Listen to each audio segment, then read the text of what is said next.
So now that we've finished in Exile's Reach, and we've also done our introduction into Stormwind City, the story now takes us to Kul Tiras, where we join Jaina in trying to convince Kul Tiras to join the Alliance in order to fight the evil Horde.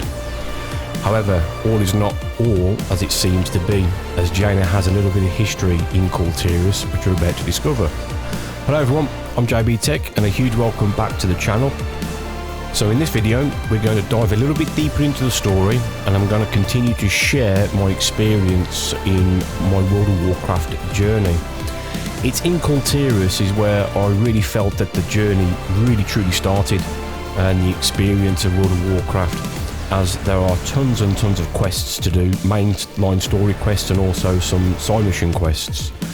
And it really did test the mechanics of the game, the combat of the game, and we also got a flavour into Tol Dagor, which is one of the first dungeons, real dungeons that you experience.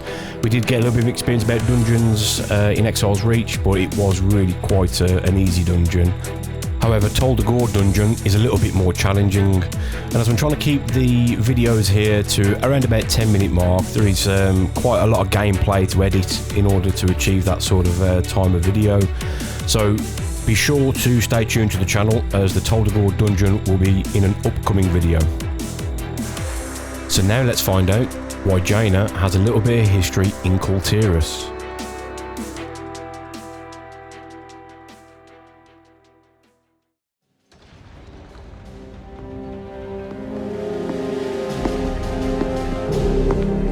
So, my wayward daughter returns to the kingdom she betrayed. Why? I have come to ask Kul Tiras for aid, on behalf of the Alliance. The Alliance? Ha! Where were they when we begged for their help? When our husbands and sons and brothers were slaughtered at Theramore? Do not blame the Alliance for my actions. So you admit it? You admit that you were responsible for the deaths of our men? I was.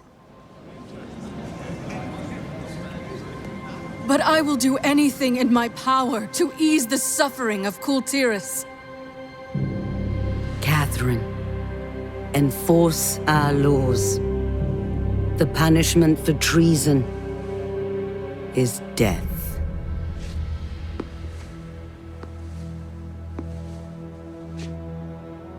Do you accept the judgment of your homeland? I accept your judgment, Mother.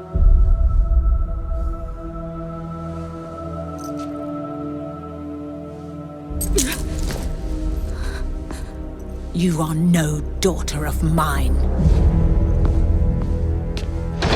Do what you will. She is nothing to me.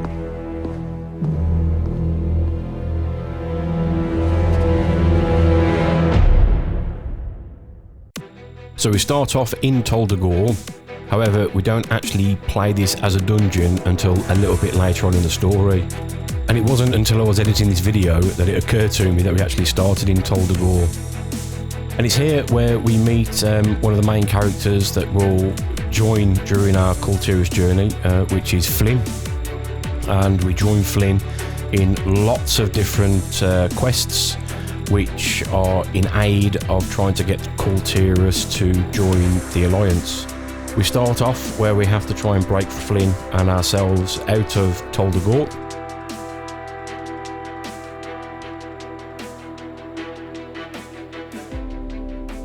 So we initially start off with no gear. So part of the quest is to actually find our gear and equip it. So we work our way through the area, battling various different types of targets, and it's during this phase where I really started to try and understand my class a little bit better, as there was a few combat situations where I was a little bit too close to the target, and as I'm predominantly a ranged class, I tried to really take that feedback and adjust how I interact with combat to make sure I utilise my class at its best. And as I've gone through the journey so far, which we'll see in a few more upcoming videos, you really do see how I adapt a lot more to the ranged class. Now Talia has rescued us from Tol Dagor. She takes us to one of the harbours in Kul Tiras, and it's here that is filled with lots of different traders, trainers, and various other types of quests. It's a place that I spent quite a lot of time in, and with the trainers I'm really quite keen to get to know a profession in a little bit more, which was also some of the feedback that you guys gave me from the community, so thanks ever so much for that. I really appreciate it. As you go through exploring the map, and if you come across these flight masters, I really do recommend that you click on them to discover them, as I found it such a useful way to travel over long distances across the map. And it made travelling longer distances across the map a much better experience, especially as a new player.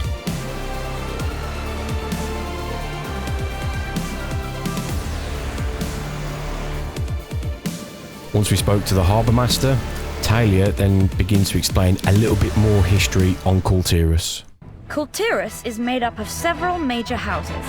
They were unified under Dalin Proudmoore's leadership, but that gradually changed after his defeat at Ferrymaster. Lord Admiral Catherine Proudmoore now rules in his place, commanding both the military and the guard. Despite our efforts to maintain order, Kul Tiras has seen an increase in crime, corruption, and piracy. People are losing faith in the Proudmoore Admiralty. To the west lies Justvar, a mountainous region providing most of the kingdom's ore, and some of our toughest warriors. House Waycrest has been a loyal supporter of Proudmoore's rule for centuries, but their recent absence from council meetings has given rise to troubling rumours. In Stormsong Valley, to the north, the Tide Sages of House Stormsong craft and bless the ships of our legendary fleet. But nobody's heard from the fleet in months. The Tide Sages have withdrawn into their cloisters and seem uninterested in finding our missing ships.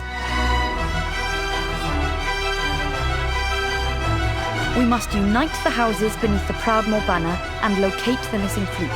Otherwise, Kul Tiras could fall apart before this war even begins. The scouting map is a way on to activate the main quest line, and we're going to be ultimately walking towards convincing Catherine Proudmoore to pledge Kul Tiras to the Alliance. And the first section is with the character Flynn that we met in Tol Dagor.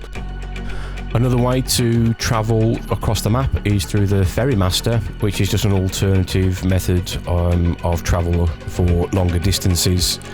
It doesn't really matter, in my view, whether you choose the Flight Master or the Ferrymaster. It was whatever was most convenient at the time or at the location, but it's good, I guess, to have two different methods of transport.